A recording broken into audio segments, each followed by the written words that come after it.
Hello there and welcome back to the series of reviewing Sanremo 2023. Today on the table or on the screen or whatever, we have the song Alba by Ultimo. So this is the second one that we're listening to, and we were off to a great start in the last video.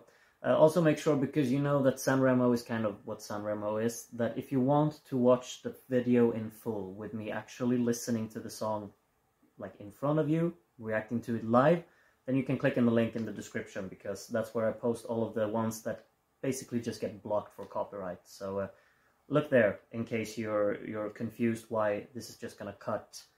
The video on YouTube is just gonna cut to after listening to it. I'm gonna stop talking about that now. We're gonna listen to Alba by Ultimo, and without further ado, let's listen to it. Oh, I don't know what Sanremo is doing with me. Absolutely brilliant, so well written, beautifully arranged, really. Wow. I don't know what to say.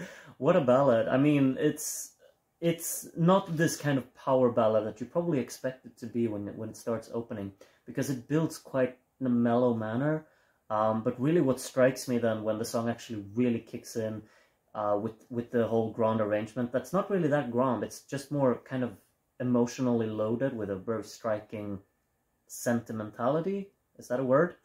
I don't know. But it really just delivers that striking force of a very sorrow mood to really just back up what's actually the poignant part of this song, which is absolutely the vocal delivery. Of course, I can't speak Italian, but I can feel every single word with its emotional what do you call it, the emotional content that it really contributes here, because it's delivered in such a passionate manner. He's an absolutely brilliant vocalist, who can really carry the melody in a manner that you don't really follow where the melody is going. You only follow the impact of like passion, and that's really something. I think it really speaks to me.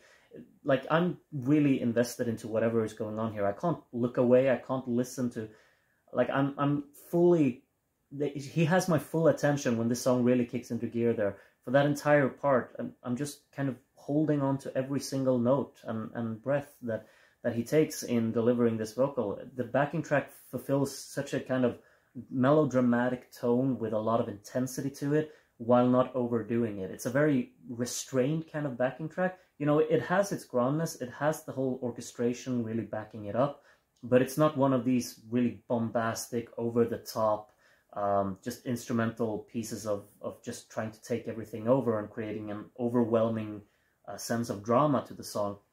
The focus is still completely on him as a vocalist, which just scales the instrumental back really nicely.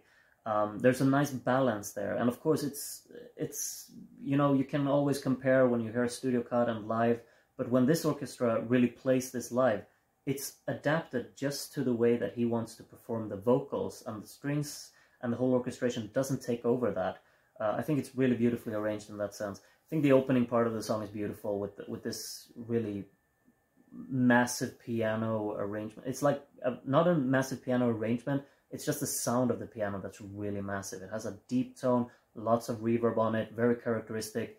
And then you have the vocals, which really have like an own identity to them, which I think really sets the tone from the beginning. It's a very deep, brewing vocal delivery in the opening, and then it leads into this more exploration of really emotionally loaded content, I guess, as the song progresses. I think it builds beautifully.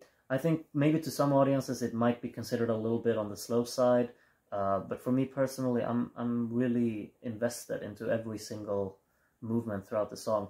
That section when they swap out this grand piano for a very what do you call it, like a bright and hollow electric guitar, just nice detail. It kind of offers some variation, creates a new segment for the song that really leaves the listener intrigued into where we're actually going. And I think it ties everything beautifully together at the end as well when the piano comes back in. Really hard to put into words everything that I felt listening to this, but it evoked something in me, and that's always, you know, just great job for that.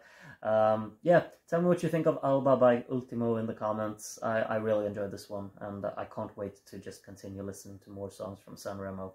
Thank you so much for watching this video. Hope to see you soon again. Take care and bye-bye.